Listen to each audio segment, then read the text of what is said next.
So I'm here today with Professor Neil Lawrence of Sheffield University, who is also Director of Machine Learning at Amazon.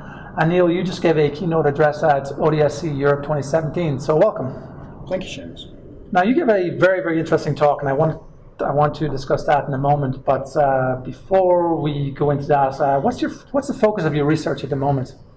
Well, rather nicely, it's somewhat unfocused. So at Amazon, I'm on permanent leave of absence at the moment from Sheffield, and the group I'm in at Amazon has a sort of cross-cutting role. And that from the outside, that excited me just because the diversity of things one does as a company. And we kind of have an access all areas, but only if we're invited in remits. So wherever there's expertise needed, we try and go in and help, but we're also trying to help in a sustainable way. So that maps onto a lot of the challenges in data science as a field. How do you bring in expertise, deploy it, and ensure it's sustainable in whatever organization you have? So I'm really enjoying that. Oh, that's excellent. Sounds like a very good gig. In your talk, you mentioned the Royal Society paper on machine learning, and a lot of people over here in the UK especially are talking about that, and you were on the working committee. Tell us a little bit about that paper. Yeah, so it's a working group that focused on the implications of machine learning, particularly on a time frame over the sort of next decade. And it was very wide-ranging. It took a lot of evidence for a lot of experts, industry, policy. And I mean, it's almost my stock response now is when people ask me to give evidence to these things, is, well, just read that report. Right. Because I just think it was a great balance. I learned a lot myself. And I think it had great coverage. Excellent. So you would advise people to go out and grab that paper, read it? It's not short, but like a lot of, I mean, a few longer things are worth reading. I said in my talk, read the GDPR. And I genuinely think you should do that if you work in data. Yeah. Because otherwise we all end up talking in a way that's dislocated from I don't know, if facts is the wrong word, but from where the conversation is. Exactly. Good. So two good papers to look at there. So to your talk, that was a very well-received talk. And you asked a very interesting question in your keynote. Is it time for professionalization in data science? Yeah. Elaborate on that. So actually, my first thinking came out of the Royal Society Working Group because we looked at the effect of machine learning on the professions. But part of that involved reading Daniel Susskind's book, Daniel Richard Susskind's book, on AI and the professions. And that actually has a wonderfully reflective chapter at the beginning about what it means to be a profession, and focusing much more on the duty of care that a professional has over society and why professions exist, law and the trust. Exactly, yeah. And I think that trust is key in everything we're doing. And I guess that was the focus. So actually my conclusion is I don't think we should set up professional bodies because that just becomes about process yet, and we don't understand process yet. But we just need to be really mindful of this stuff and gain a set of best practices that ensure that we're considering the most important things in our applications, which is the people. Yeah, it's actually a very interesting point because when you look at the AI data science field, it's somewhat very related to a lot of science disciplines and even the software field, that it's free structure, free form, kind of a little anti-structure, unstructured, what you will, but just looking at the debate around privacy and data and trust. And that is, like standardization is important. It is important for regularization, to protect people, as you said. So when do you think this will happen, if at all? It's very difficult because it's also a moving target. People's expectations of the internet today are very different from 2001. We used to see an internet that was about anonymity, and now we see an internet that, certainly within the social media platforms, is not so much about anonymity. And I think the nature of that moving target is the challenge for one shouldn't design a fixed, inflexible process. So how you become sensitive to that target, a lot of it's about debate, and a lot of it's about communication. Because you can't do the right thing if you don't know what the right thing is. Yeah, that's a very salient point.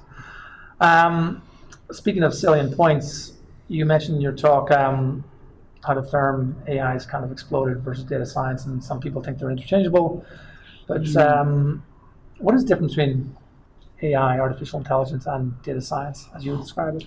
So I think the reason they're emerging together is the same underlying phenomenon, which is this thing. I also mentioned this idea of embodiment factors of computers, their data bandwidth, and then at some point that's got to be presented to humans. We have low data bandwidth. So I think that is a core phenomenon that drives this. But the emergent topics, how I differentiate them, would be that data science is more trying to deal with the data that's generated by happenstance, just by everyday activities, our mobile phones, all the things we're carrying that now choose to store things that if we had less capacity and bandwidth, they wouldn't.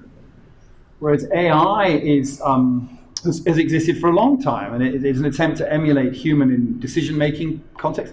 I used the example in the talk of the Watts governor as an early example of AI. That's right. AI is a bit weird in that any example of AI that works, we don't call it AI anymore. It becomes a field in itself.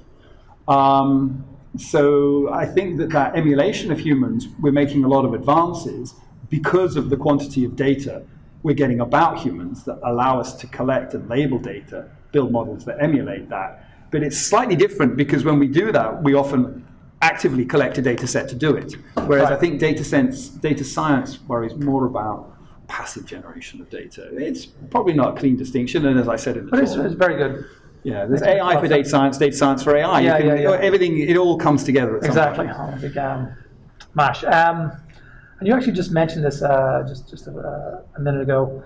So talk about this bandwidth relationship between computers, data, and humans.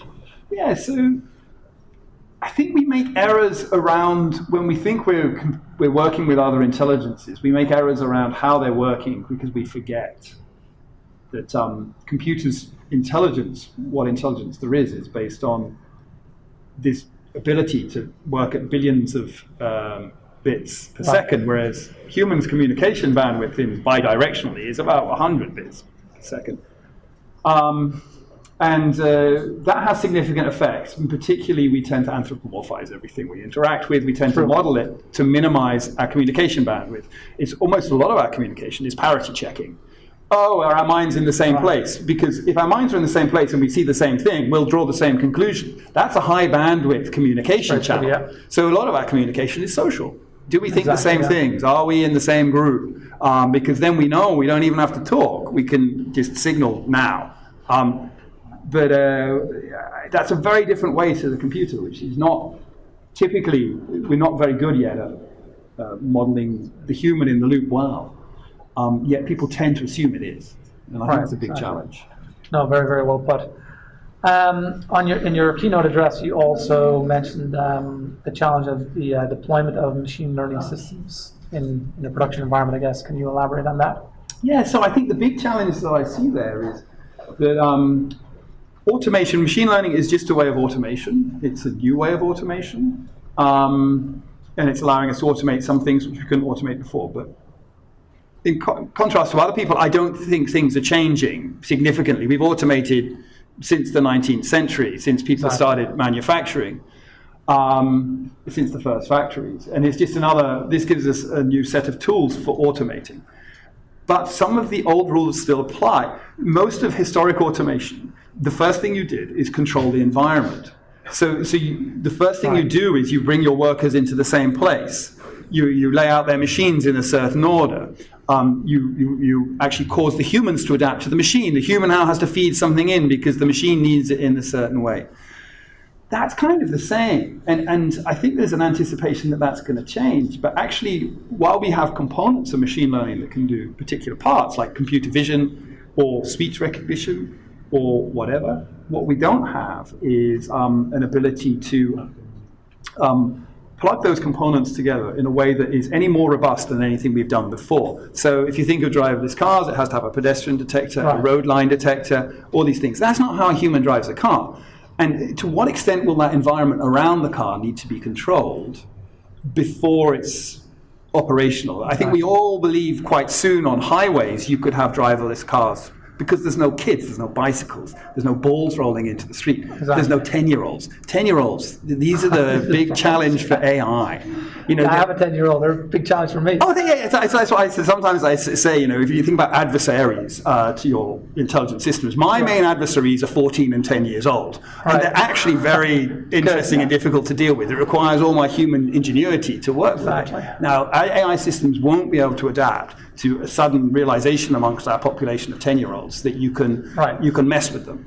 And that's where I think the fragility is. Yeah, that was going to be my follow-up question, that fragility of AI systems. Yeah, so I think that leads to this lack of ability. When you're not capable of fully controlling the environment, if you're going to deploy in the real world, you're going to have to face that. And I think this single path way that we will compose our systems, which is very classical, it is in line with historic engineering, is going to have problems. And I think that fascinates me more because it's almost like we have to perhaps revisit how we do systems engineering, not just ML. We're going to need rapid redeployment of these systems when we discover these problems that were unforeseen. Right. Well, Neil, it was an excellent talk. And it's going to be available online, but for people who haven't seen it yet and yet to see it, do you want to give us a summary of your conclusions of the keynote? Yeah, so I think that the main conclusion was it's not yet time to build a professional body. You shouldn't over-formalize the process of things you don't understand how to do, and we don't understand how to do it.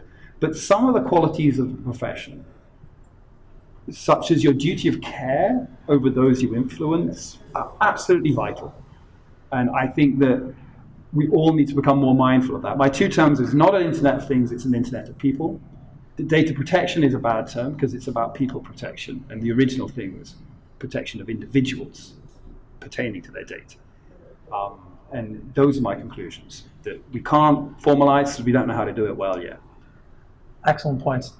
So Neil, great keynote, great conversation, and looking forward to having you back again. Thank you very much. Thanks very much for having me, Seamus. It was a pleasure as always.